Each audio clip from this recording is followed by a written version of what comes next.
देश भर में कोरोना वायरस के बढ़ते प्रकोप की वजह से हालात बेहद खराब हैं। इस बीच दिल्ली के मुख्यमंत्री अरविंद केजरीवाल ने एक इमरजेंसी मीटिंग बुलाई है। सूत्रों से जानकारी मिली है कि इस मीटिंग में सीएम केजरीवाल कोरोना के हालात को देखते हुए सख्त फैसले ले सकते हैं।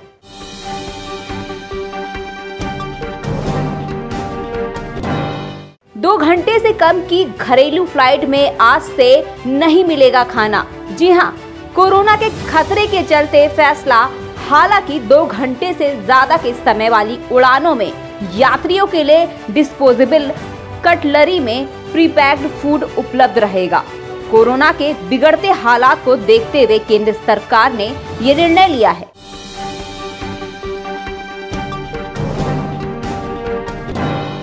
देश में कोरोना का संक्रमण लगातार बढ़ता ही जा रहा है। ऐसे में एटा के लोगों की एक अनोखी पहल देखने को मिली है। एटा में लोगों ने मां दुर्गा समेत सभी देवी देवताओं को मास्क पहनाया। इससे लोगों को संदेश दिया जा रहा है कि कोरोना से बचाव ही सबसे बड़ा उपचार है। भगवान को मास्क पहनाकर लोगों को संदेश दिया जा रहा है।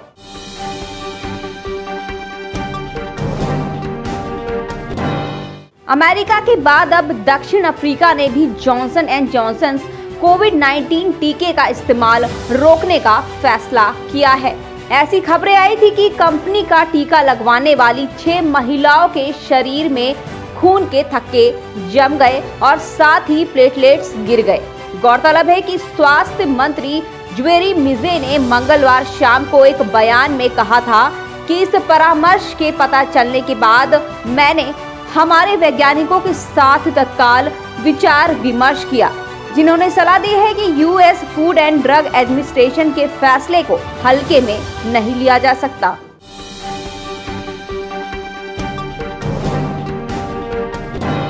वहीं राजस्थान के भरतपुर में एक दिल दहला देने वाली घटना सामने आई है।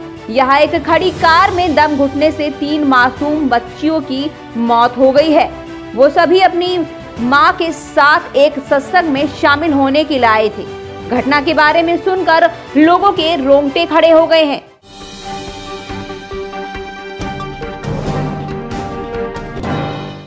वहीं आरटीजीएस सेवा शनिवार की मध्य रात्रि यानी 18 अप्रैल रविवार को 2 दिन के बजे तक के लिए उपलब्ध नहीं होगी। मतलब इस बीच आरटीजीएस सेवा 14 घंटे बाधित रहेगी, जबकि नेशनल इलेक्ट्रॉनिक फंड्स ट्रांसफर पहले की तरह काम करता रहेगा।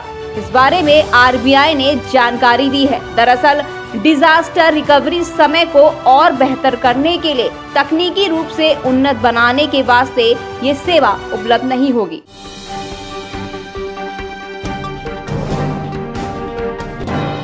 कोरोना संक्रमण के बढ़ते मामलों पर काबू पाने के लिए महाराष्ट्र में अगले 15 दिन के लिए घोषित नए सख्त कदम बुधवार रात से प्रभाव में आ गए हैं। लॉकडाउन जैसी पाबंदियां रात 8 बजे से प्रभाव में आ गई हैं, जो 1 मई को सुबह 7 बजे तक लागू रहेंगी। लेकिन सरकार के इस ब्रेक द चेन अभियान का कुछ खास असर लोगों पर पड़ता दिखाई नहीं दे रहा है। पाबंदी के बावजूद लोग अभी भी अपनी मनमानी करते नजर आ रहे हैं।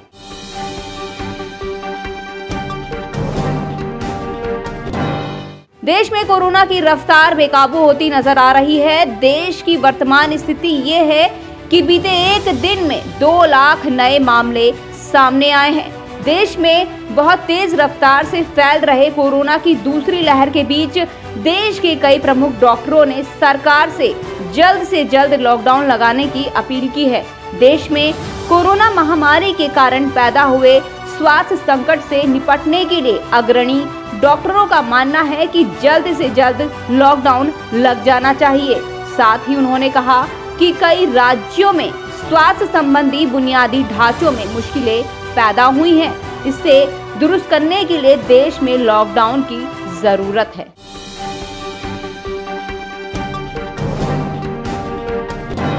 त्रिस्तरीय पंचायत चुनाव के पहले चरण में 18 जिलों में मतदान जारी है। कानपुर नगर में भी त्रिस्तरीय पंचायत चुनाव के लिए मतदान सुबह 7 बजे से शुरू हो चुका है। 10 ब्लॉक के लिए 1994 पोलिंग पार्टी पर वोटिंग की जिम्मेदारी है। हर पोलिंग पार्टी को ग्लव्स, मास्क और सैनिटाइजर भी दिए गए हैं।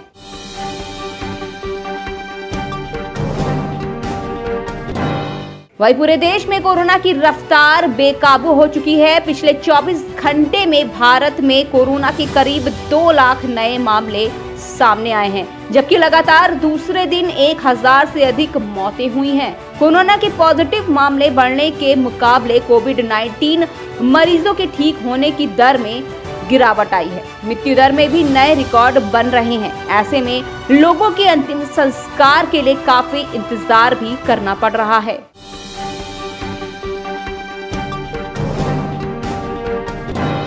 एंटीलिया कांड और मनसुख हिरेन की हत्या में गिरफ्तार मुख्य आरोपित सचिन वाझे ने एक शातिर अपराधी की तरह पूरे मामले का ताना बुना हुआ था। महाराष्ट्र के शीर्ष नेताओं के संरक्षण में वाझे इतना बेखौफ हो गया था कि उसने एंटीलिया कांड को हल करने के नाम पर 2 लोगों को फर्जी मुठभेड़ में मार गिराने की तैयारी कर रखी थी। एंटीलिया कांड से वो एक तीर से कई शिकार करने वाला था।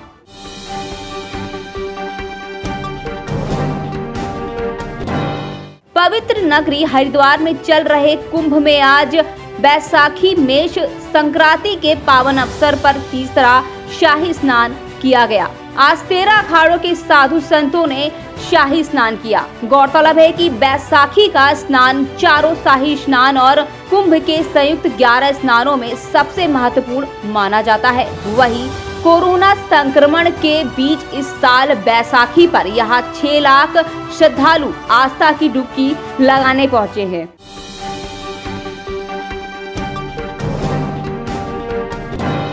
देश में लंबे समय से चर्चा का विषय रही हाई सिक्योरिटी नंबर प्लेट यानी HSRP को उत्तर प्रदेश के गौतम बुद्ध नगर में अब अनिवार्य कर दिया गया है। अगर आपने अभी तक HSRP अपनी कार या दुपहिया वाहन में हाई सिक्योरिटी नंबर नहीं लगाई है तो आपको 15 अप्रैल यानी आज से 5500 रुपए का जुर्माना देना पड़ेगा। हालांकि अगर आपके पास बुकिंग पर्ची है तो आपको HSRP के लिए ऑनलाइन अप्लाई करने के बाद मिली है तो आप चालान का भुगतान करने से बच सकते हैं।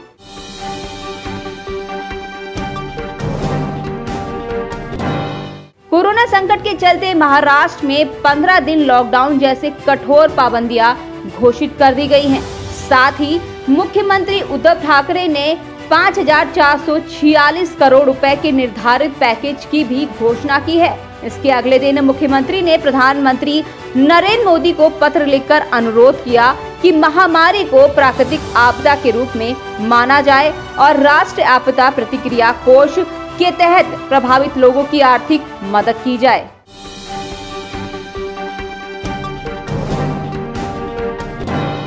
कोरोना संक्रमण की दूसरी लहर के बीच आज से अमरनाथ यात्रा के लिए ऑनलाइन रजिस्ट्रेशन की शुरुआत हो गई है। अमरनाथ श्राइन बोर्ड को इस साल यात्रा के लिए 6 लाख से अधिक भक्तों के आने की उम्मीद है।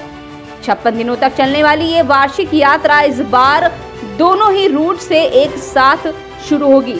इस साल ये यात्रा 28 जून को शुरू होगी और रक्षाबंधन के दिन 22 अगस्त को समाप्त होगी।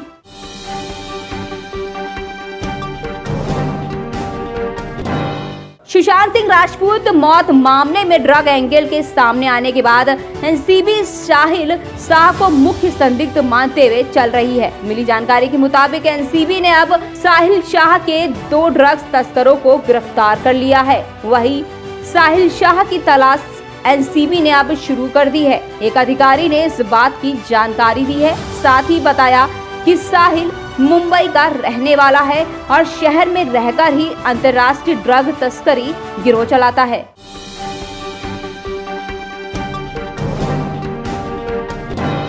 कोरोना के कारण कई कैदियों की चांदी हो गई है। जी हां, पिछले साल कोरोना से बचाव के लिए देश भर में कैदियों की सुरक्षा के लिए कई उपाय किए गए थे। इसी क्रम में दिल्ली की तिहाड़ जेल से बहुत सारे कैदियों को इमरजेंसी पेरोल पर रिहा किया गया था।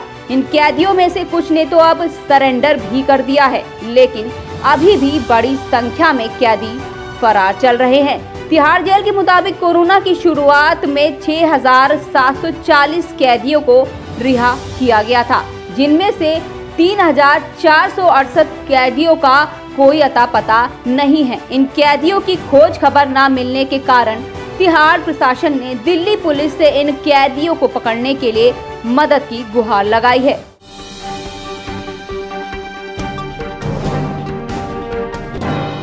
वहीं पश्चिम बंगाल में विधानसभा क्षेत्र चुनाव लड़ रहे कांग्रेस के नेता रेजा उल हक का कोरोना से निधन हो गया है। कांग्रेस नेता मुर्शिदाबाद में शमशेर जंग विधानसभा क्षेत्र से चुनाव में खड़े थे।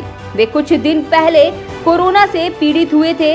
हाल ही में शमशेर जंग विधानसभा क्षेत्र को लेकर लेफ्ट फ्रंट और कांग्रेस में विवाद भी हुआ था।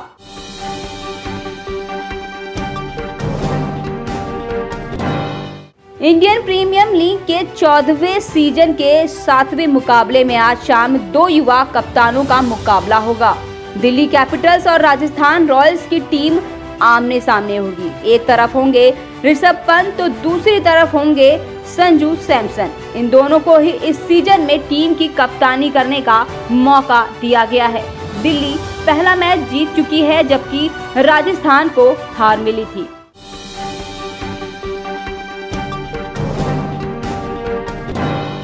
वहीं एक्टर कार्तिक आर्यन इन दिनों सोशल मीडिया पर काफी एक्टिव हैं। अभिनेता अक्सर अपने सोशल मीडिया अकाउंट्स पर अपनी प्रोफेशनल और पर्सनल लाइफ से संबंधित तस्वीरें शेयर करते रहे हैं। इसी बीच खबरें आ रही हैं कि अब उन्होंने अपनी आगामी फिल्म धमाका की डबिंग पूरी कर ली है। इसकी जानकारी उन्होंने अपने आधिकारिक इंस्टाग्राम पर शेयर की है।